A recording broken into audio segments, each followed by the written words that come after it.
With clouds in the sky above Phoenix Municipal Stadium, it's a midweek hiatus from the Conference of Champions as the 19-0 Arizona State Sun Devils welcome the Cal Baptist Lancers to the desert in search of win number 20. Good evening, everyone. With Lyle Goldstein, I'm Josh Schaefer, and for ASU, it's been 19 wins in 19 games.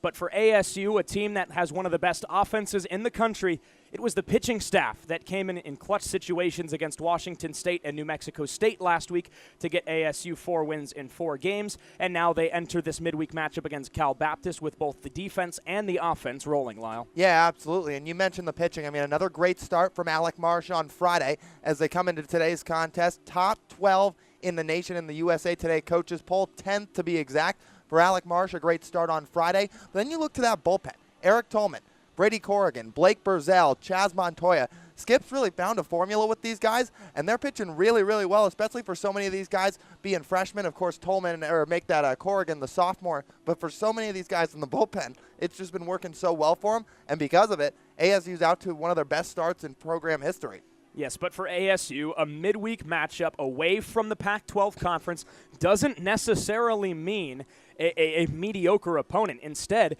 there's Tracy Smith with this ASU team. He'll go up against Gary Adcock's team today. And for ASU, this Cal Baptist team is not to be trifled with. It might be their first season at the NCAA Division I level, but this transition hasn't had much of an effect on them. Well, you're absolutely right. I mean, this Cal Baptist team can absolutely swing the bats. They're second in their conference in hits. They're second in their conference in home runs. They have 4 guys in the lineup hitting 300 or better. This Cal Baptist team can swing the bat, and if they're going to catch ASU at any point, this is probably the best time to do it on a midweek night with nobody in their weekend rotation going. So for Cal Baptist, they're going to put up a fight. This is not going to be a 15-0 contest. These guys can swing it.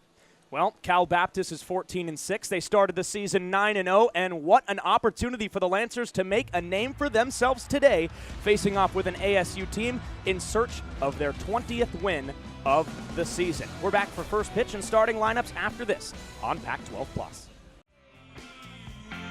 The right-hander from West Virginia, Alec Manoah, faces the minimum in the first inning, walked Jacob Goldfarb, and then picked him off of first base. Then struck out Austin Shenton to end the inning, and we go to the bottom half of the first. Blake Sable, Michael Bush, and Spencer Torkelson for the Chatham Anglers in the bottom half of the first inning. It's the Anglers fighting to stay alive here in Game 2 of the 2018 Cape League Championship Series. After a 5-3 loss last night at Spillane Field in Wareham, the Gatemen are a win away from hoisting the Arnold Mycock Trophy at Veterans Field tonight. Blake Sable, a .340 hitter in the regular season. 7 home runs, 22 RBIs, and good speed on the base paths. It's been solid this postseason for the Anglers, but only reached once yesterday, and it was on an air. Steps in, first pitch, high fastball, and he pops it way into the air over the first base dugout and out of play towards the playground that lies to the right side of the right field foul pole here at Veterans Field in Chatham. Some young fans go after it, and the count 0-1 to the USC left-hander Sable. Points the bat out toward the infield, then wags it over the plate, then in front of his left shoulder. The 0-1 pitch to Sable, high fastball, 1 ball and 1 strike. Derek West, the Pittsburgh right-hander. It's been solid for the Gatemen all summer long. Struggled a bit in his lone postseason appearance, but the offense had his back. In a big Game 2 Western Division Series win over Katuitt. 1-1. High fastball for ball 2. Sable, Bush, and Torkelson to get things started for the Anglers. Top half of the A's lineup has been vital to their success in the postseason. But Torkelson, really the only difference maker last night. 2-1 pitch from West. Another high fastball, and it's 3-1 to Sable. The Anglers were dealt a couple of leadoff walks last night. The Anglers, at the end of the ball game, left 10 runners on base. 7 of the 10 in scoring position. Also committed 2 defensive errors. The Anglers lost by 2. 3-1 to Sable. Another high fastball. It's a leadoff walk for USC's Blake Sable. Sable hitless for the first time in the postseason last night. This time comes back with a bounce-back plate appearance. Lengthy at-bat works walk, leaves a couple of West fastballs out of the zone. And now the left-handed second baseman from North Carolina, Michael Bush. Michael Bush has been one of the hottest bats in the Anglers lineup here in the 2018 playoffs. but was 0 for 5 last night with 3 strikeouts. Now with a speedy runner on first base. And first pitch, fastball on the outside corner, and the count 0-1. Bush did not play the entirety of the Cape League season for the Anglers. North Carolina took a trip to Omaha, and Bush ran into a fence going after a foul ball. Did not arrive in Chatham right away, but then made an impact as soon as he arrived. 0-1. Fastball just fouled right off the chest plate of the catcher Martellini, and the count 0-2. Derek West, the Pittsburgh right-hander, has just been clocked with a 90-mile-per-hour fastball. He likes to utilize that fastball. That's his go-to. Also goes with a slider, curveball, and a change. Nobody out, a man on first. 0-2 pitch to Bush. High fly ball lifted deep left field. Goldfarb backtracks towards the warning track, sets up underneath it, and makes the grab. Sable was on his way to second. He'll have to retreat back to first base. And there's one down on the fly out to left from Michael Bush. 3 strikeout night for Michael Bush last night. You mentioned that those are the kinds of swings that you want to have him, you want to see him have rather. Puts the charge into that one, drives the left fielder Goldfarb all the way back to the track. Bush had a good swing, but also for Goldfarb, looked like he didn't know where it was. Kind of playing a little shallow on Bush. Then had to hightail it to the warning track. Ultimately made the grab. Now Spencer Torkelson. First pitch, fastball right over the plate, no swing from the slugger, and the count 0-1. Defensive alignment for the Wareham Gatemen, brought to you by Short and Sweet Ice Cream. Derek West on the bump. Gian Martellini behind the plate, the catcher from Boston College. He completes the Gateman battery. Torkelson digs in, 0-1 pitch. Breaking ball, low and away, 1 ball and 1 strike. The first baseman is Lyle Lockhart, and boy was he a difference maker last night. Made 3 or 4 fantastic plays at first base, including the final out of the ball game. Oliver Dunn starts at second. Austin Shenton, the league's hottest hitter, starts at third, and UCLA's Ryan Kreidler starts at short. 1-1 to Torkelson, fastball line drive past the second baseman into right field for a base hit. Sable came in hot to second base, but will hold up there. It's a 1-out base knock for ASU's Spencer Torkelson. There's runners on first and second with only 1 down. Spencer Torkelson entered Game 2 of the Division Series, 2 for his last 22. Since 9 for his last 18 with 7 RBIs. Just goes with that one, flicks it into right field, and the Anglers in business for the cleanup man. Spencer Torkelson had reached in every single game he had played in here on Cape Cod. Reached first base, and now that extends today. Now Colin Simpson, the lefty from Oklahoma State. First pitch, fastball, fouled off into the netting behind the plate, and the count 0-1. Completing that Short and Sweet Ice Cream defensive alignment for Wareham, Jacob Goldfarb starts in left. UCLA's Jeremy Idens in center, and Isaac Collins all the way out in right. Simpson, a .275 hitter in the regular season after a very slow start, hitting below 200. And a massive streak the final 2 weeks of the summer. 0-1. Fastball outside, 1 ball and 1 strike. The Anglers with the speedy Blake Sable in scoring position. And we heard from Tom Holliday, the Anglers extra pregame show, the first manager show we did today. Also talked with Gateman skipper Don Snedden. Holliday said, got to get the early runs. See what the Anglers do here. 1-1 to Simpson. Fastball low and away, 2 balls and a strike. The Anglers had their opportunities in Game 1. Went down in order in the first inning, but left 2 runners in scoring position in the second. Left a runner in scoring position in the third, and then 2 runners in scoring position in the fourth. Didn't push a run across until Torkelson's solo shot in the 7th inning. 2-1 pitch to Simpson. Breaking ball. Misses low and away. 3 balls and a strike. First time we've seen Derek West really go after that high and looping breaking ball. Ineffective and drops in outside. 3 balls and a strike. Tristan English waits on deck. He had a 2-run blast in the 9th inning to start a Chatham comeback. Could not be completed. But first, Colin Simpson with 2 men on and 1 down. 3-1 pitch. Fastball on the outer half for strike 2. The count is full to the Oklahoma State left-hander, Colin Simpson.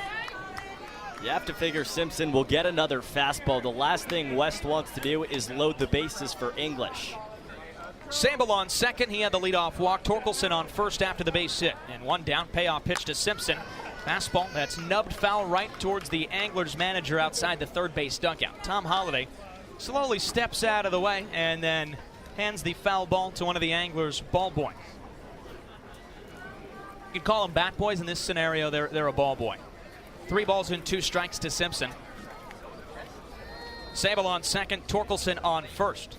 Payoff offering from Derek West. The runners go. Line drive towards the second baseman. Through for a base hit. Sable tears around third. The throw home is on target but late, and the Anglers are on the board.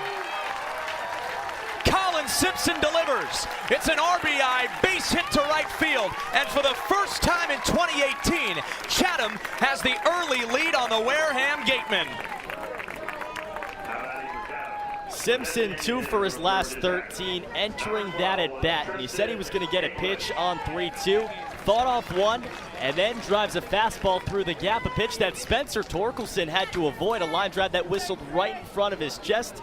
Torkelson avoids it, goes first to third, and the Anglers still threatening in this first inning. And now runners on the corners for Tristan English. A 2-run pinch hit home run in the 9th inning last night. So he digs in from Georgia Tech. First pitch fastball popped up over the first base dugout and out of play. Tristan English was a 300 hitter on the summer. This was easy math to do even if you weren't looking at a stat sheet. He was 30 for 100 in the regular season. 5 home runs, 19 RBIs. Decent speed on the base paths. Now with runners on the corners. 0-1.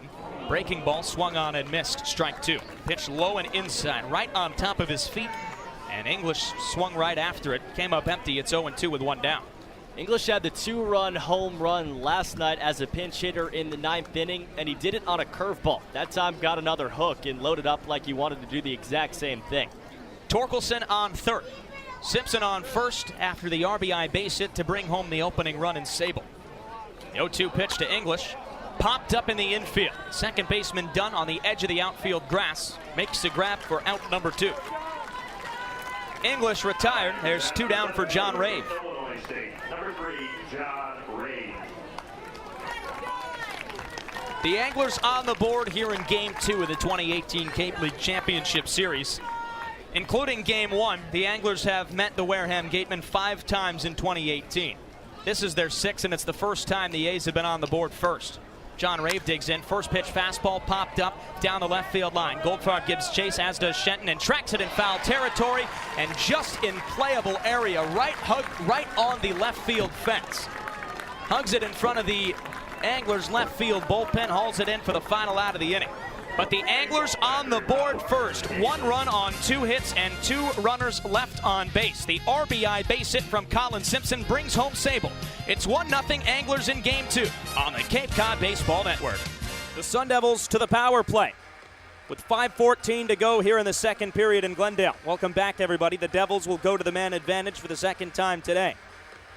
They scored their first goal around the 5-minute mark in the second period last night, a shorthanded goal by Dylan Holman. And now, around the 5-minute mark of the second period tonight, the Devils now will go to the man advantage in a 0-0 game against Boston College.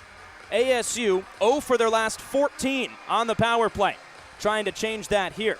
As for Boston College, took a penalty in the defensive zone as Julius Matulis sits 2 minutes for holding. And off the draw, BC clears into the neutral zone. The Devils can't break into the offensive zone cleanly, and BC clears it once again the length of the ice. Back behind net, Brinson Pashnik will get there first and cut it off.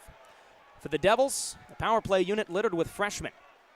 Steen Pashnik, not a freshman, not a goal scorer either. He's the centerman for the top power play unit. Now Sandu breaks into the left wing circle. Angled off the puck, knocked away from him. Brinson Pashnik holds it in at the blue line, works across to the far side, now down into the right wing corner. Sandu dangles back into the right wing circle. Long shot, glove down in front, rebound, save Wool, rebound, covered by Wool. Steen Pashnik had the first rebound chance. PJ Morocco had the second. The junior goaltender from St. Louis said no thanks and got a whistle. The Devils will have another offensive zone draw to the left of Wool in the right wing circle. Top line stays out. Morocco on the far side. Steen Pashnik to take the draw. Sandu on the near side. Pashnik can't win it. The defenseman on the power play is Brinson Pashnik, and Johnny Walker, the nation's leader in goals. 8 power play goals for ASU. That leads the team. He'll set up on the right side in an umbrella format, the ASU power play. He usually likes to set up right near the near circle, the left wing side. Devils lose the puck in neutral ice. Johnny Walker backtracks and picks it up on his own. 13:08 to go in the period. 55 seconds remaining after one of the first minute and now 10 seconds. Killed by the penalty killers. Joey Decord handled the puck behind his own net, was knocked down, wanted a penalty, won't get it. Sandu at the red line, turned the puck over. Here comes McLaughlin into the right wing circle. Poke checked away from him by Pashnik, who takes a big hit. McLaughlin flattened the ASU captain in the right wing corner. But now the Devils with 30 seconds left on the man advantage. Into neutral ice. And now Morocco knocked down hard at neutral ice by Michael Kim. And the Devils hold the puck in at the blue line. Center point. Morocco can't hold it in. BC will clear. A 2-on-1 shorthanded. But a rogue pass intended for Kim, and Maniscalco will reset. 15 seconds left on the ASU power play. Nothing doing for the Devils on the man advantage. Maniscalco skates himself into the right wing circle. He's knocked down. ASU wanted a tripping penalty. They won't get one, and it's cleared by BC. Matala out of the penalty box. 5-on-5 skating once again. The puck deflected all the way behind the BC net. No icing. Deflected off a BC stick. ASU with the second line out there. Bush in the middle with Morocco on the left, Lemieux on the right. Held in, long shot by Wilson. Save by Wool, no rebound. A little bit of shoving after the whistle, but not much will come from that, or at least I thought, as Dudek throws a jab towards the chest of Tyler Bush. But nothing will follow.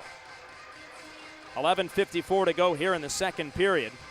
Not a lot of whistles here in the second thus far. Devils 0 for 2 on the power play, 0 for their last 15. They'll get another offensive zone draw here. Second line out. Now Dimitrios Komanzis comes in at the right wing spot in place of PJ Morocco, who was out on the power play. Komanzis, fourth round pick of the Calgary Flames. The most recent NHL draft, opted to come to ASU, and BC ices the puck off the draw. Komanzis was a second line forward through the first 22 games of the season for ASU. Now after the new year, the first game since the beginning of 2019, last night, dropped down to the extra skater role. A highly touted prospect that only has one goal this season. 1 goal, 9 assists for 10 points. His lone goal, first goal of the season for ASU against Alaska Fairbanks back on October the 7th. Since then, no goal scoring for Komanzis. Saw some ice time last night. Finished the night with a +1, was on the ice for one of the final goals in the last minute 38 of the third period, but didn't register any points. Back out as the extra skater tonight. Top line now out for ASU. That shift short-lived for Komanzis and the second liners. Turnover, neutral ice picked up by Walker, the nation's leader in goals. Steps over the blue line, hands off for Sandu. Long shot, easily into the trapper of Joe Wool, and a stoppage, 11:30 to go. 0-0 as we reach the midway point of the second period, midway point of tonight's hockey game, Boston College and Arizona State. BC looking to avoid falling 3 games below 500. Team that's head coached by Jerry York in his 25th season in charge of BC. The most wins all time in college hockey, with 1,053. Sandu trying to send the puck to the blue line, but a pass deflected all the way the length of the ice, played by Decord, the ASU netminder. He'll take it behind his own net. Wait for some BC forwards to converge on him. Now works the puck up in front of the ASU bench as Walker tried to deke past the defender, who was Jesper Matala, but he lost the puck. And now Kim behind his own net. Kim with McInnes, rather. Devils into the left wing corner. Here's Sandu, takes it behind the goal. Looks for a wraparound, opts to go back to the blue line for Brinson Pashnik. Angles away from Graham McPhee. Now into the right wing corner. Will hold up, looks to go back to the blue line. Tries to wrist it back below the goal now. Now centering out in front, they score!